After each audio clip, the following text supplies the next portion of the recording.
Friends, welcome to DS kitchen. આજે આપણે ટોપરાના લાડુ બનાવીશું. ટોપરાના લાડુ બનાવવા માટે મેં અહીંયા ટોપરાનું ઝીણું ખમણ લીધેલું છે. એમાંથી આપણે થોડું ખમણ અલગ કાઢી લેશું. હવે આપણે કઢાઈમાં 3 ચમચી ઘીને ગરમ કરવા મૂકીશું.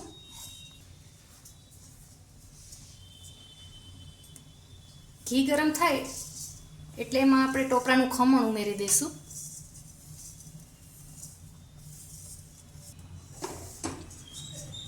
ટોપરાના ખમણને આપણે 2 મિનિટ સુધી ઘીમાં શેકી લેશું.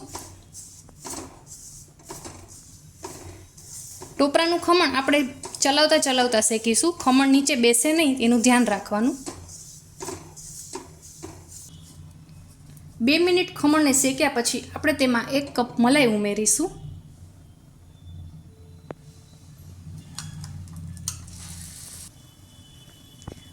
મલાઈના બદલે તમે અહીંયા અમૂલનું ફ્રેશ ક્રીમ પણ યુઝ કરી શકો છો, પણ દૂધની મલાઈ દરેકના ઘરમાં ઇઝીલી અવેલેબલ હોય છે. ટોપરાના લાડુને પીળો કલર આપવા માટે હું અહીંયા થોડું કેસર ઉમેરું છું. દૂધની મલાઈ નાખીને 2 થી 3 મિનિટ સુધી શેકાઈ ગયા પછી આપણે એમાં 1 કપ ખાંડ ઉમેરીશું.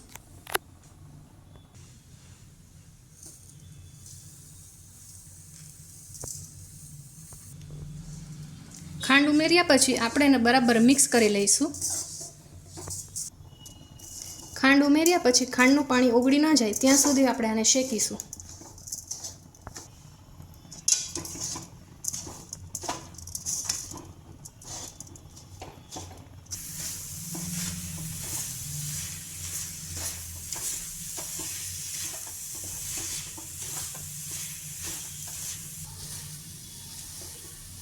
મિશ્રણમાં હવે પાણીનો ભાગ નથી. તમે જોઈ શકો છો કે મિશ્રણ આ રીતે ભેગું થઈ શકે છે. ત્યાં સુધી આપણે એને શેકવાનું.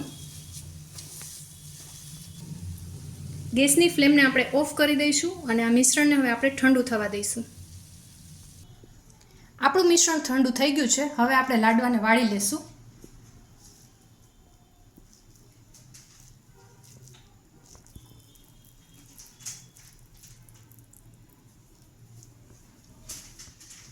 ટોપરાના ખમણમાં એને આપણે કોટ કરી લેશું.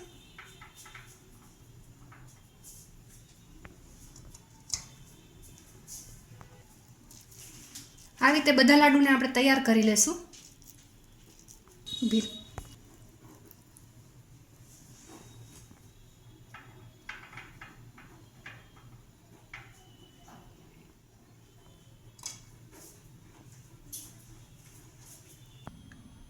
તો તૈયાર છે આપણા ટોપરાના લાડુ.